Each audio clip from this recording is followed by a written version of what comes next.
기도하겠습니다. 하나님, 주님의 말씀을 나눕니다. 저희와 함께 해주셔서 그 말씀이 우리 안에 들어와 평화가 되고 위로가 되며 또한 우리가 걸어갈 길이 될 수 있도록 깨우침을 내려 주옵소서. 회개하고 돌이킬 것이 있다면 말씀으로 회개하고 돌이킬 수 있는 깨우침과 능력 내려주시고, 그래야 한 걸음 나아가 주님과 동행하며 하나 될 수 있도록 우리를 이끌어 주옵소서. 이 시간 선포하는 이와 듣는 이 모두에게 주님께서 함께 하실 걸 믿으며 예수 그리스도의 이름으로 기도드립니다. 아멘. 오늘 여러분들에게 하나님의 은총과 평화가 함께 하시기를 빕니다. 절기상으로는 지금 이제 한로에서 상강을 향해 넘어가고 있습니다. 상강의 그 기절은 초록이 이제 점점 색깔을 변해나고 초록색 옷을 벗고 색채 다양함을 드러내는 절기로 나아가기도 합니다. 그래서 이 절기는 아마 가장 눈부시고 빛나고 또 아름다운 색깔을 드러내는 자연을 만날 수가 있습니다. 평화롭고 찬란하죠. 하지만 세상은 여전히 시끄럽고 어지럽고 여기저기 풍문처럼 떠도는 많은 이야기들은 우리를 아픔에 빠져들게 합니다.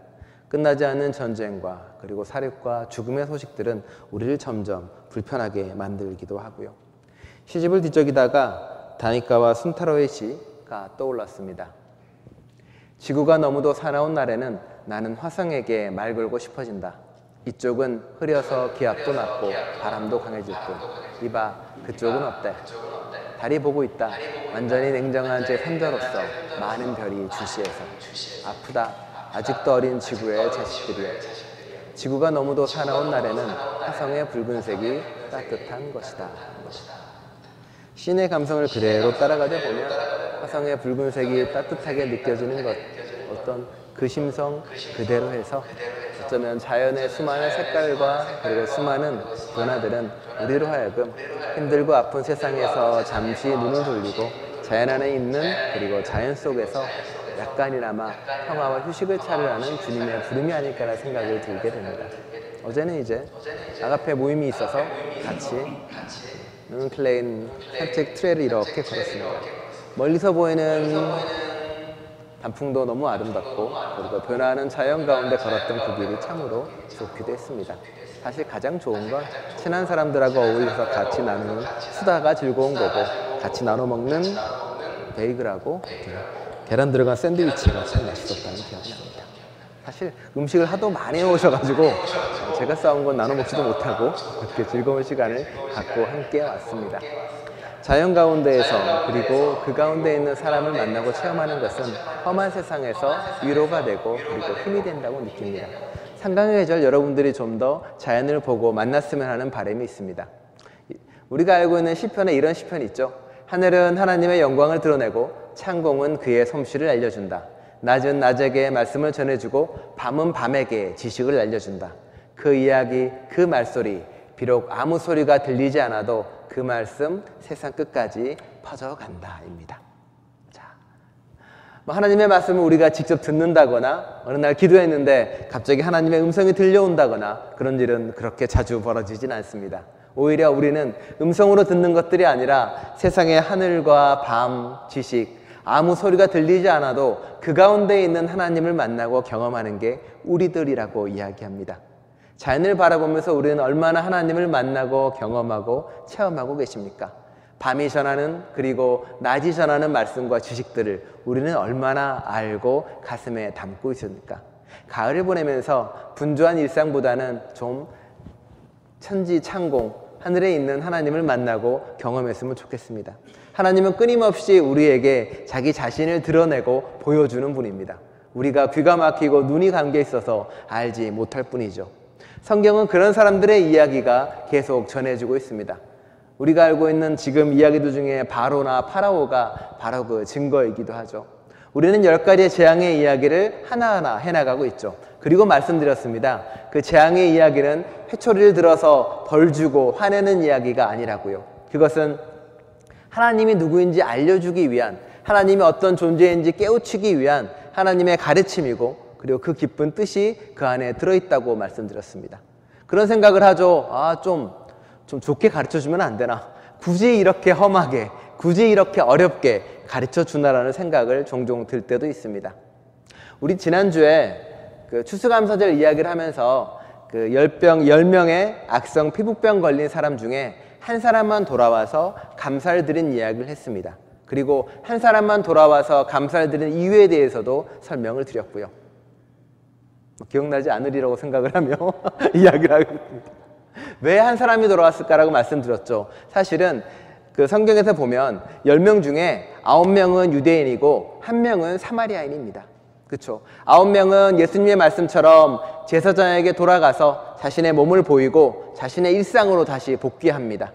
어쩌면 그 일상은 이제 예수님과 관계없이 그저 자기가 꾸던 일상의 삶을 살아가는 것이었겠죠. 그런데 한 사람 사마리아인만은 돌아왔습니다. 사마리아인이 특별히 착해서라던가 특별히 감사하는 마음이 커서가 아닙니다. 사마리아인들에게는 자신의 몸을 보여줄 제사장도 없었고 자신의 모습을 보여줄 성전도 없었습니다. 왜냐하면 126년에 유대에서 이미 사마리아인의 성전과 사마리아인의 제사장을 모두 다 죽여버렸기 때문에 그렇습니다. 돌아갈 제사장도 없고 돌아갈 성전도 없는 사마리아인은 이제 고민하기 시작한 겁니다. 아, 내 제사장은, 내 성전은 누구일까? 그리고 떠오른 겁니다. 아, 예수님이 그런가 보다. 그리고 예수님에게 가게 됐다는 겁니다. 돌아갈 일상이 있고 돌아갈 삶이 있는 사람은 예수님을 찾지 않습니다. 돌아갈 일상도 없고 돌아갈 삶이 없는 사람들에게 예수님은 응답이 되고 그리고 해답이 되는 겁니다. 우리도 그렇잖아요. 삶이 어렵고 힘들 때 우리는 비로소 예수님을 찾아가고 하나님을 찾아갑니다. 우리가 용서의 선언으로 읽는 팔복은 어떻습니까? 슬퍼하는 자는, 고통받는 자는, 아파하는 사람은 복이 있다고 하는 이유는 그 아픔과 슬픔과 고통이 하나님으로 향하는 길과 연결되어 있기 때문에 그렇습니다.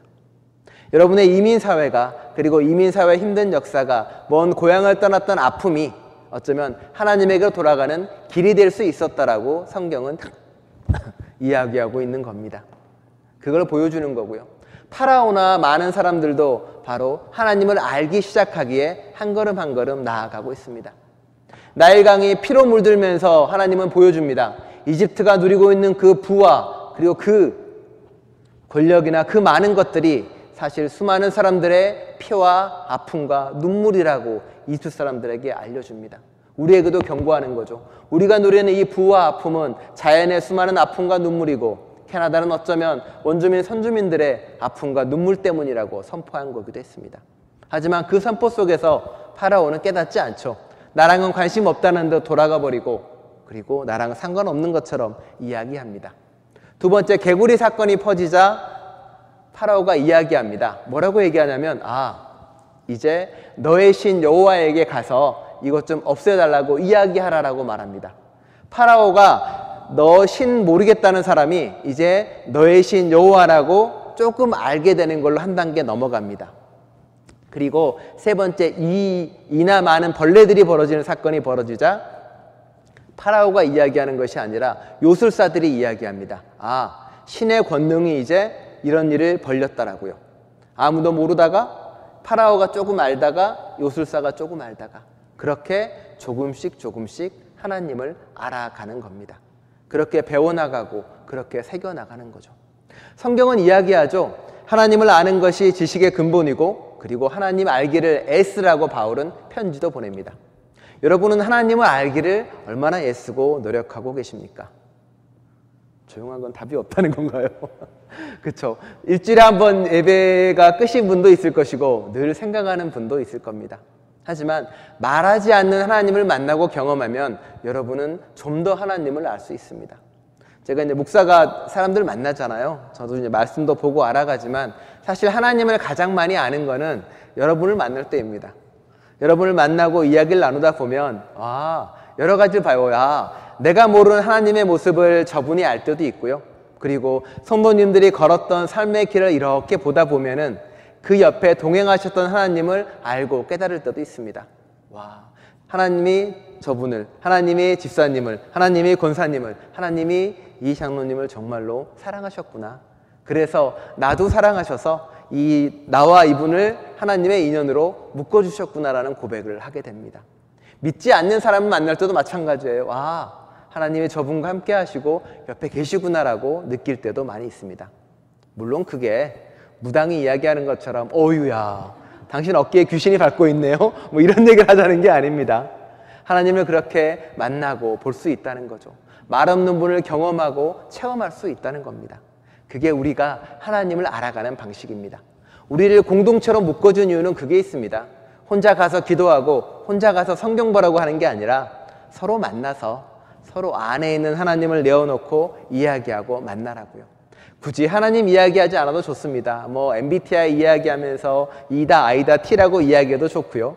한 주 지나갔던 세월 이야기하는 것도 좋습니다. 그 많은 작은 이야기 속에서 서로가 교통하고 만날 때 하나님을 만나고 이야기하는 거겠죠. 개구리는 재앙일까요? 개구리 재앙을 통해서 이집 사람들은 무엇을 느꼈을까요? 이 그림 이상하지 않아요?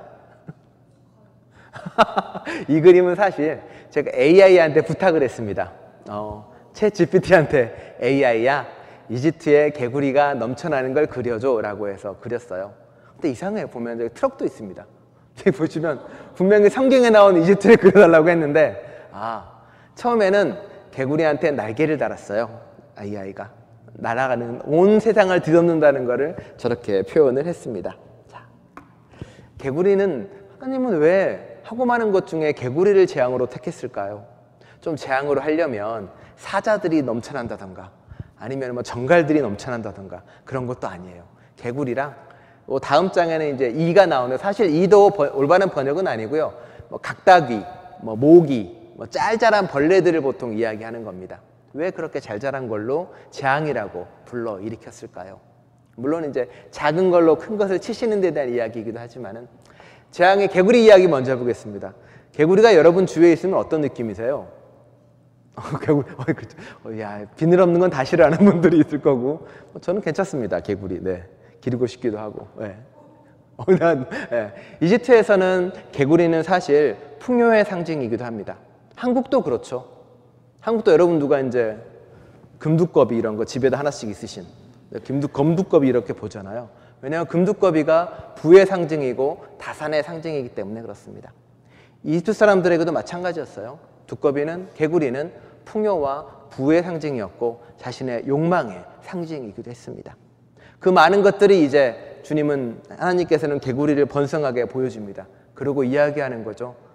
이 사람들은 그렇게 생각했어요. 집에 개구리가 들어오면은 집에 돈이 들어오려나 보다. 집에 좋은 일이 생기려나 보다. 그 개구리가 다 온 이집트 땅을 뒤덮어 버립니다. 그리고 하나님이 이야기하는 거죠. 자, 이게 너의 욕망의 모습이야. 이게 너의 욕심의 모습이야. 이게 네가 바라는 거야. 모든 거의 모습이야를 개구리로 보여줍니다.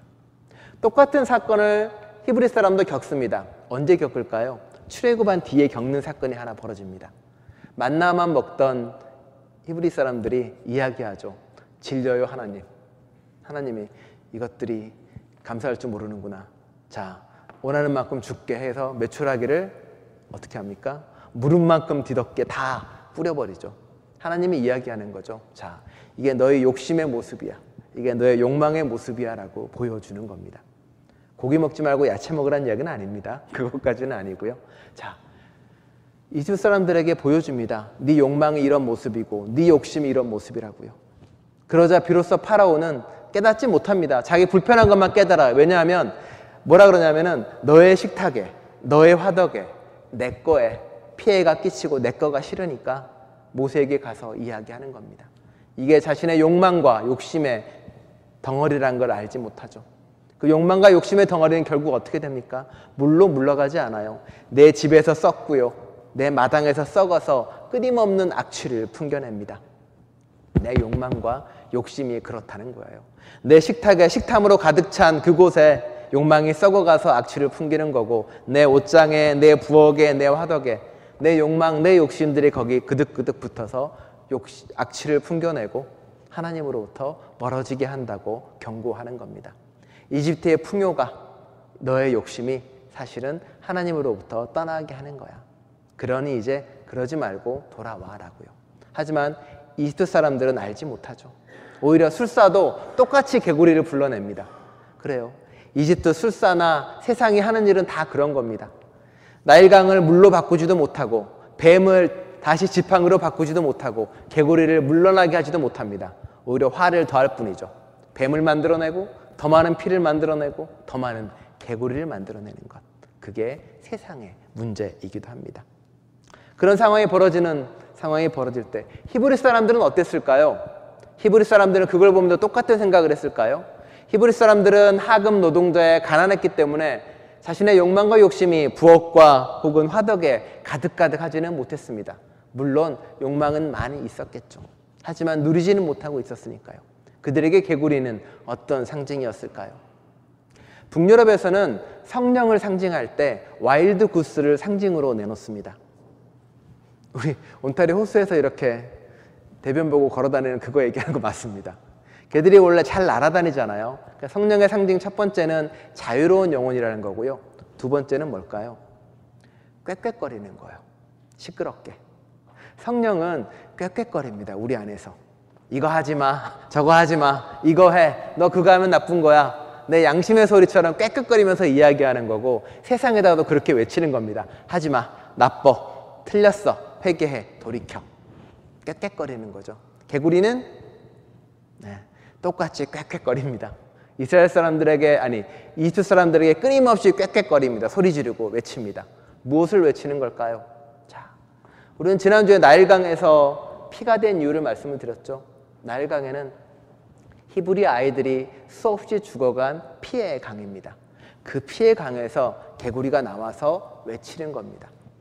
어쩌면 히브리 사람들에겐 그렇게 들렸을 겁니다. 저 꾀꾀거리는 소리가 억울하게 죽어간 히브리 아이들의 목소리일 거라고, 그걸 잊지 말라고 외치는 거고, 그걸 기억하라고 외치는 거라고요.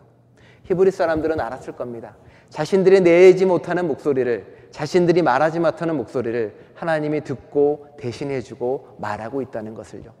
그리고 티클보다도 먼지무타도 못한 저희가, 벌레 같은 히브리 사람들이 티클이 이가 되어서 이집트 사람들을 바꾸고 공격하고 귀찮게 하는 것처럼 그렇게 우리의 작은 바람들도 이루어지고 이루어져서 언젠가는 우리가 이 땅에서 벗어날 수 있다는 희망을 주기 시작했다는 것을요. 그렇게 해서 히브리 사람들과 이집트 사람들은 조금씩 하나님을 알아갑니다. 하지만 아신 것처럼 이집트 사람들은 부유해서 많은 걸 가지고 있어서 하나님께 쉽게 다가가지 못합니다. 우리는 부자와 나사로 비유를 알고 있죠. 다른 이유 아무것도 없습니다. 나사로는 가난했기 때문에 하나님을 만나는 존재가 되고, 부자는, 이름 없는 그 부자는 부자였기 때문에 하나님으로부터 버림받고 알지 못하는 존재가 돼가고 있습니다. 하나님을 안다는 것은, 하나님을 깨닫는다는 것은 개구리나 수없이 많은 이적의 사건을 통해서 뿐만이 아니라 주위를 둘러보면서 하나님을 만나고 체험하십시오. 그러면 조금이라도 달라지는 모습이 될 겁니다. 한국은 지금, 그리고 전 세계는 한강이라는 작가가 노벨상을 받은 거에 대해서 다들 환호하고 좋아하고 있습니다. 한강이라는 작가 소설을 다 이렇게 읽어보시면 그분이 이야기하고 있는 가장 중심에는 폭력이 들어가 있습니다. 폭력의 세상을 거부하기 위해서 나무가 되고 싶어하는 한 사람의 이야기를 적은 채식주의자가 있고요. 국가폭력을 이야기했던 소년이 온다와 그리고 다른 사삼을 이야기한 책들이 있습니다. 가장 거부하는 것은 폭력에 대한 것을 거부해서 평화의 세상을 꿈꾸는 거겠죠. 저는 그런 생각도 해봅니다. 한강이라는 책이 더없이 많이 읽혀지고 사람들에게 보여지고 세상이 알게 되면 아마도 그 새롭게 읽은 그 세대는 이제 폭력이 얼마나 많은 사람을 아프고 하고 힘들게 하는 걸 알게 된다면 조금이라도 다른 세상을 만들어가지 않을까라고요. 하나님을 아는 사람들은 다른 세상을 만들어가는 사람들입니다. 찬양대에서 꿈에 대한 이야기를 했잖아요. 그 꿈을 저도 생각을 해봅니다. 그리스도인은 하나님이 꾸는 꿈을 같이 꿈꾸는 사람입니다. 하나님은 우리에게 이 땅을 주셨습니다. 땅을 주셨다는 말은 이 땅 가지고 부동산을 줬단 말이 아닙니다. 이 땅 팔아서 좋은 일에 써라 이런 말도 아니고요. 이 땅에 있는 모든 것을 책임지고 살아갈 수 있는 존재로 우리를 깨닫게 한다는 겁니다. 그게 바로 땅의 주인으로서 우리가 해야 될 일입니다. 하나님을 알아가고 더 깊이 만나가면서 이 세상을 좀 더 나은 곳으로, 그리고 서로에게서 하나님을 발견하는 저와 여러분 될 수 있기를 간절히 축원합니다. 기도하겠습니다. 하나님께서는 개구리와 수많은 이적을 통해서 이집트 사람도 히브리 사람도 깨닫기를 원하십니다. 하나님을 알고 만나고 체험하기를 간절히 바랍니다. 많은 이적을 통해서 조금씩 여호와가 누구인지 사람들은 알아갑니다. 그 알아감을 통해서 히브리 사람들도 깊어지고 성숙해지고 이집 사람들도 조금씩 달라지기 시작합니다. 주님, 저희를 돌아봅니다. 혹여 저희가 바뀌지 않는 것은, 저희가 변하지 않는 것은 하나님 알기를 열심하지 않는 그 모습 때문이 아닌지, 우리로 하여금 하나님을 알기를 열심을 낼 수 있도록 이끌어 주옵소서. 모든 지식의 근본이 되시며 모든 세상의 시작이 되시는 하나님을 알고 깨달아가는 저희 될 수 있도록 이끌어 주시고, 그 열심에 대한 열정을 저에게 불어넣어 주시옵소서. 그 한 걸음 한 걸음 나아가는 저희 될 수 있도록 축복 내려 주옵소서. 예수 그리스도의 이름으로 기도드립니다. 아멘.